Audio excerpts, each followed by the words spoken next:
Hello, my name is Benjamin Hart. I'm an American attorney and the Managing Director of Integrity Legal here in Bangkok, Thailand. As the title of this video suggests, we're discussing the IR-1 visa. We're specifically discussing it in the context of Trump's recent proclamation that medical insurance will be mandatory for those applying for immigrant visa status.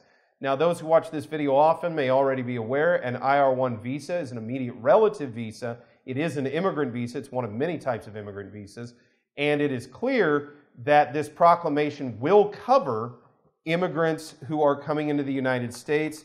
So they are going to be required to have some sort of medical insurance. And I'll get to some other developments with respect to that in a moment. But very quickly, quoting directly from travel.state.gov, that's the U.S. State Department, quoting directly, Presidential Proclamation on Healthcare, quoting further, this requirement will apply to all immigrant visa applicants and individuals seeking to enter the United States on an immigrant visa, except individuals who are holding or who held a valid immigrant visa as of November 3rd, 2019. So, folks who already have their visa as of November 3rd, which has already gone by as of the time of this video, presumably they're not going to be impacted by this, but those who are getting a visa after the 3rd, they probably are going to be impacted. In fact, I should say they probably will be impacted by this proclamation. Now, that stated, a federal judge in the United States has recently handed down an injunction enjoining the government, so basically precluding them from enforcing this new proclamation until such time as it can be adjudicated as to its legality. It may ultimately be deemed to be illegal or possibly unconstitutional. That remains to be seen. However, the injunction is currently holding as of the time of this video. So, for lack of a better term, there is a reprieve on prospective immigrants, at least for the foreseeable future. That being said, this injunction should not be assumed to last forever. In fact, this injunction will probably be, well, I shouldn't say probably on anything. I should say we will probably see some kind of an adjudication in this matter in coming weeks. Now, that judge may find that this is illegal for some reason, and the injunction may still hold, or it may just be thrown out. I would presume that government would then try to appeal that. The injunction would likely hold during the appeal process, may go all the way up to the Supreme Court. It remains to be seen. But presumably, the injunction would hold until there's some kind of final ruling as to the legality of this proclamation. So as of yet, or as of the time of this video, there is a hold on this. There's a stay, if you will.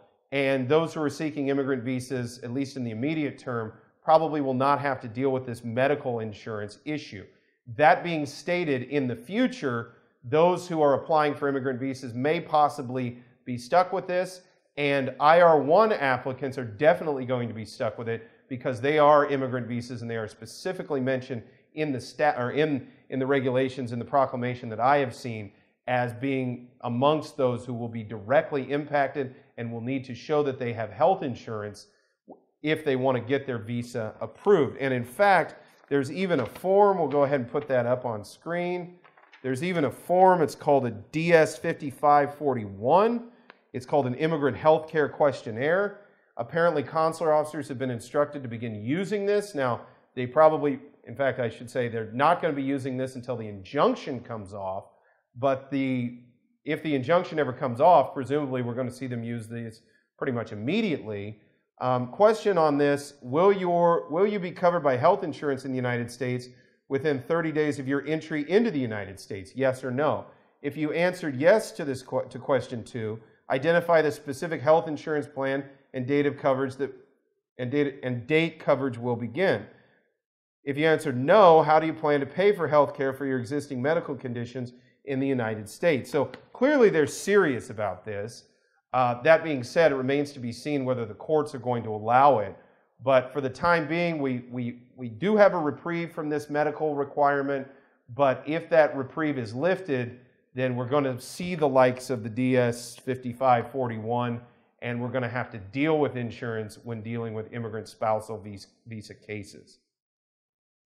We hope you found this video insightful. For those of you who are interested, we're trying to make videos to provide up-to-date information as soon as this information comes out. And for that reason, it may be a good idea to go ahead and click the bell button the bell icon below to go ahead and be updated as these videos come out, as you can go ahead and be apprised of the legal situation as it evolves.